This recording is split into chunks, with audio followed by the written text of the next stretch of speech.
अगर आप भी चाहते हैं कि JM म्यूजिक के ऑडियो वीडियो सबसे पहले आप तक पहुंचे, तो लाल बटन को दबाकर चैनल को सब्सक्राइब जरूर करें और साथ में बेल आइकन को दबाना न भूलें।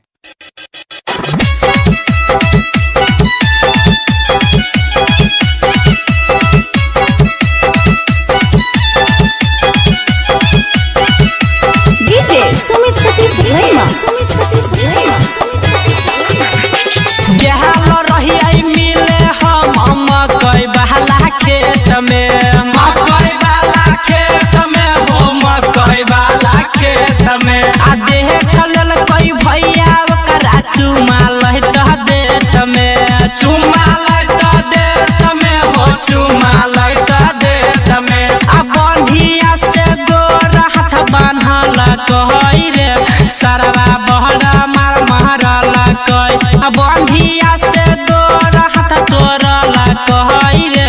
सरवा बहरा मार महरला कई तहियो नहीं खेल करी बचल कई रे सरवा बहरा मार महरला कई तहियो नहीं उलबरी बचल कई रे यारवा बहरा मार महरला कई बंधिया से गोर हाथ तोरला कई रे सरवा बहरा मार महरला कई सरवा बहरा मार महरला कई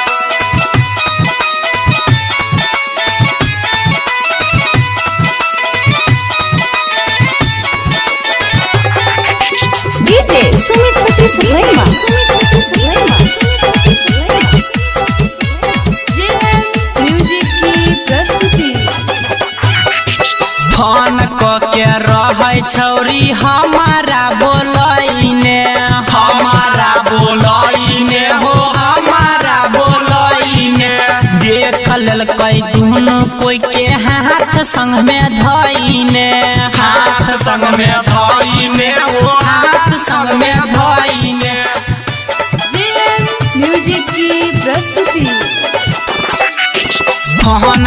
के हमारा छौरी रहे बोलैने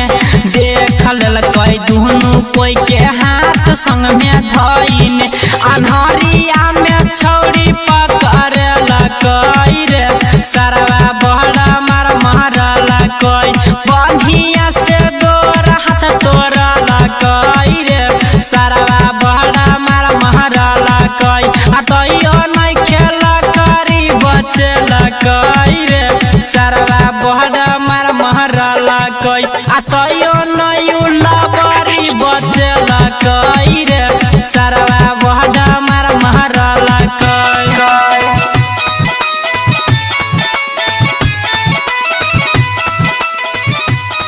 JM म्यूजिक की प्रस्तुति। DJ Sumit Satish Rema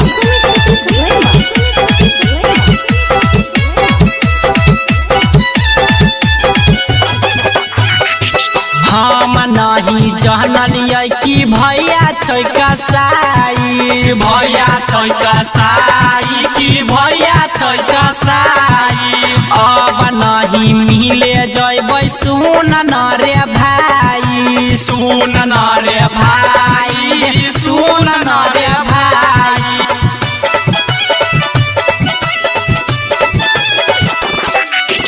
हम नहीं जानलिए कि भैया छै कसाई अब नहीं मिले जैबै सुन न रे भाई ओइ रहमान जी के गरादा छोड़ला कई रे सरवा बहरा मार महरला कई बंधिया से गोर हाथ बांधला कई रे सरवा बहरा मार महरला कई तैयो नहीं खेल करी बचल कई रे सरवा बहरा मार महरला कई तहियो नहीं उलबरी बचल कई रे सरवा